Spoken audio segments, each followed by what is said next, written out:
अस्सलाम वालेकुम फ्रेंड्स, आज के इस ट्यूटोरियल में हम देखेंगे बिग ओ, ओमेगा और थीटा नोटेशंस। वो भी हम इसे प्रूव करेंगे बाय बेसिक डेफिनेशन। तो इसमें हमारे पास सबसे पहले है बिग ओ। बिग ओ में हमारे पास क्या होता है? बेसिक डेफिनेशन के मुताबिक हमारे पास एफ ऑफ एन जो लेफ्ट साइड पे फंक्शन है वो लेस देन और equal to C dot ji of N के होता है। सी इसमें हमारे पास बिग ओ है। ये हो गया हमारे पास बिग ओ का केस।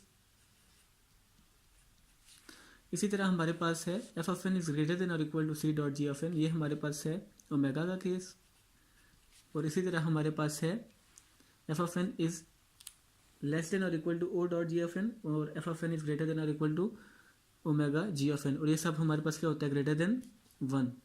तो ये हमारे पास थीटा नोटेशन। तो आइए हम चलते हैं, कुछ एग्जांपल्स कर लेते हैं इनकी बेसिक डेफिनेशन के मुताबिक। तो सबसे पहले हम करते हैं एक एग्जांपल। लेट्स सपोज हमारे पास है 5n² plus 7n is equal to big O n²। तो इसे सॉल्व करने के लिए सबसे पहले हम क्या करेंगे? राइट साइड पे जो हमारे पास चीज़ है n² है, और लेफ्ट साइड पे हमारे पास 5n² प्लस 7n, ये हमारे पास एफ ऑफ एन है ओ, और ये हमारे पास जी ऑफ एन है। तो इस केस में हमारे पास क्या होगा? F of n is less than और equal to C dot ji of n, O notation. तो ओ नोटेशन में हमारे पास F of n is less than और equal to C dot ji of n होता है। तो हम प्रूव करते हैं। लेट्स सपोज हम ले लेते हैं 7 इज लेस देन और इक्वल टू एन। हम ये ऐसे भी कर सकते हैं। लेट्स सपोज हमने 7n लिया और इसे n² के इक्वल लेट किया, क्योंकि हमारे पास लोएस्ट पोलिनोमियल है 7n, तो इसका हमने कांस्टेंट ले लिया n, और n² हमारे पास काट के तो 7 हमारे पास क्या आ गया? 7 इज इक्वल टू n, और ओरिएंटेशन में हमारे पास क्या आ जाएगा? लेस देन और इक्वल टू n। तो अब हमने यही इक्वेशन दोबारा बनानी है ताकि हमारे पास बिग ओ की वैल्यू आ जाए।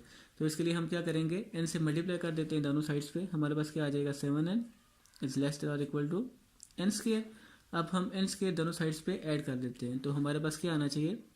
5n² plus 7n is less than और इक्वल टू 6n²। तो हमारे पास 6 क्या होगा? ओ, यानी कि हमारे पास जो कांस्टेंट है। तो इसके साथ साथ हमने इसकी कंडीशंस भी चेक करनी होती है। बेसिकली हमारे पास क्या होता है? n इज ग्रेटर देन और इक्वल टू n नॉट। तो हम क्या करेंगे यहाँ? n इज ग्रेटर देन और इक्वल टू 7, इस कंडीशन पे हमारे पास ये वाली इक्वेशन ट्रू होगी, यानी कि n जब भी हमारे पास 7 या 7 से बड़ा होगा तो ये इक्वेशन हमारे पास ट्रू होगी। इस कंडीशन में हम देख लेते हैं, इस कंडीशन में भी हमारे पास बड़ा ही होगा क्योंकि हमारे पास स्क्वायर है। अच्छा जी, इस कंडीशन में भी हमारे पास यही कंडीशन होगी। तो अब एक और एग्जांपल हम कर लेते हैं ताकि आपको ज़्यादा क्लियर हो जाए। अब हम एक ओमेगा की एग्जांपल कर लेते हैं।